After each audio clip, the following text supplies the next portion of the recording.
Good morning, student. How are you? So, I am Munira Singh Yadav, your science teacher, and today we are going to discuss a very important topic, that is cell structure. ठीक है? तो जैसा कि हम पढ़ चुके हैं बेटा, जो सेल होती है वो डिफरेंट साइज और डिफरेंट शेप की हो सकती हैं, और मैं आशा करता हूँ आपने इनके फिगर्स भी बना लिए होंगे अपनी फिगर कॉपी में. ठीक है. सो आज बात करेंगे जो प्रोमिनेंट पार्ट है इसके आपके सेल के. तो देखिए, सेल में तीन इंपॉर्टेंट चीज पड़ी थी. ये तो होते हैं जनरली, जैसे प्लाज्मा मेम्ब्रेन, न्यूक्लियस और साइटोप्लाज्म. ठीक है. प्लाज्मा मेम्ब्रेन कवरिंग होती है बेटा. ठीक. न्यूक्लियस सेंट्रल पार्ट होता है. साइटोप्लाज्म इस तरह का यहाँ फ्लूइड होता है. ठीक है.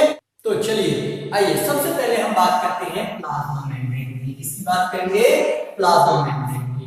तो एक बात आप जान लीजिए, जैसे कि ये आपका एक क्या है? सेल है. ठीक है. ये आपका न्यूक्लियस. तो बेटा ये जो आपकी इस तरह से वॉल बनी है. ठीक है. ये जो प्रोटेक्टिव लेयर है, क्या है? Protective layer. इसको क्या बोलते हैं? Protective layer.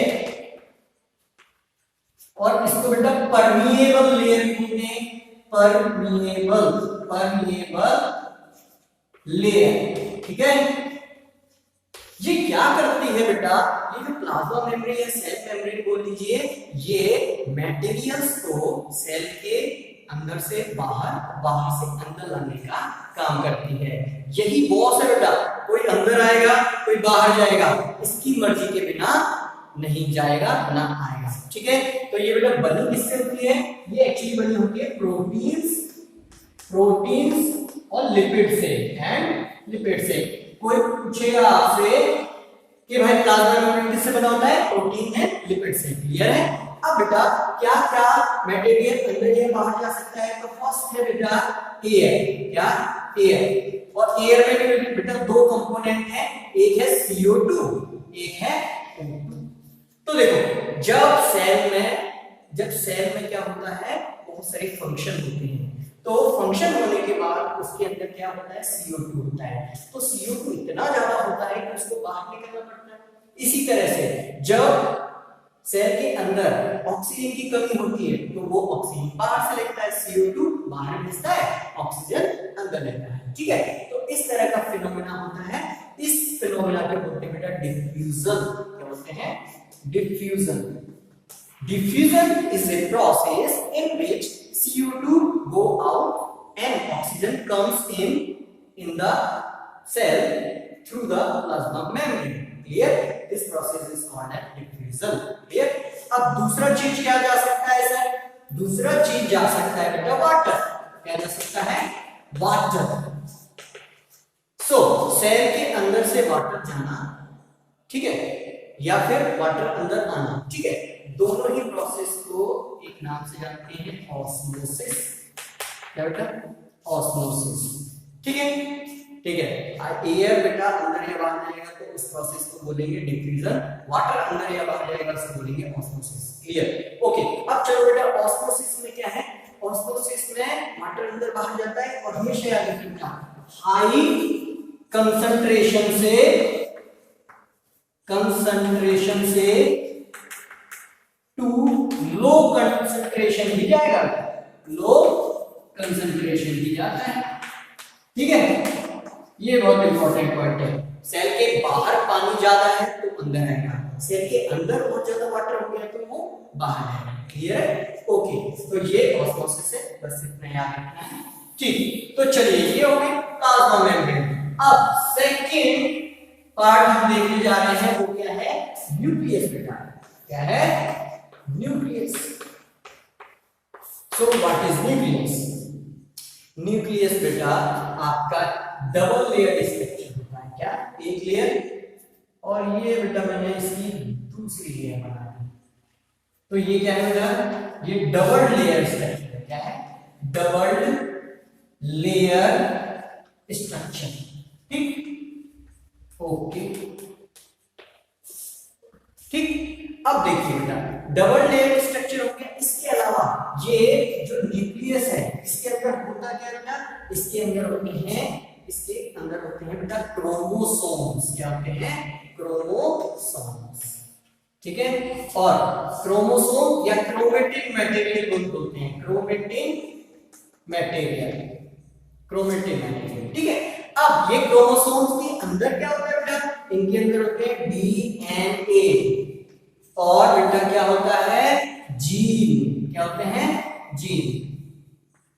अब ये नाम पहले सुना होगा, डीएनए ही और जीन ही वो फैक्टर है, वो एलिमेंट है जो एक जनरेशन से दूसरी जनरेशन तक क्या ले जाते हैं? क्वालिटी ट्रांसफर करते हैं। ठीक है, और ये जो न्यूक्लियस बेटा, ये न्यूक्लियस सबसे ज्यादा काम करता है किसमें? Cell division.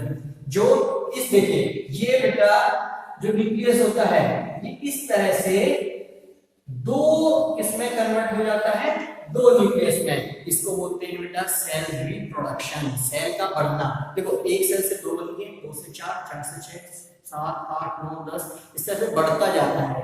इसको बोलते हैं बेटा सेल रिप्रोडक्शन।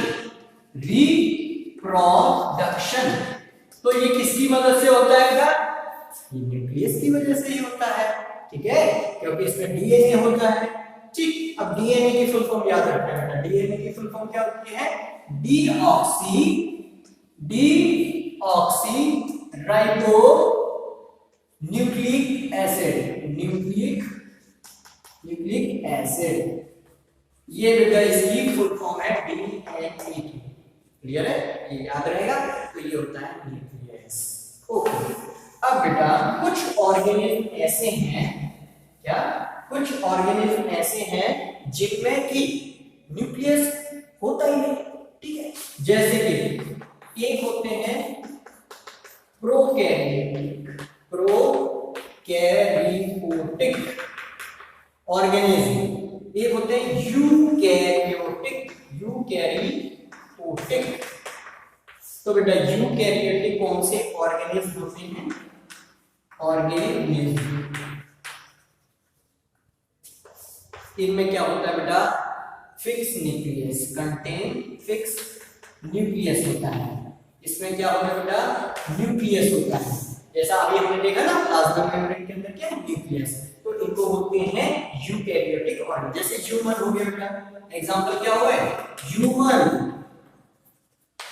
एनिमल, डॉग, ये सब क्या है बेटा? यूकैरियोटिक। ठीक, दूसरे होते हैं बेटा प्रोकैरियोटिक। इनमें बेटा इस तरह से सपोज करो ये एक सेल है, तो इसके बेटा अंदर न्यूक्लियस नहीं होता है, न्यूक्लियस नहीं होता है। इस तरह से ये जो न्यूक्लिक एसिड है वो बिखरा रहता है, इसमें कोई न्यूक्लियस नहीं रहता है। नो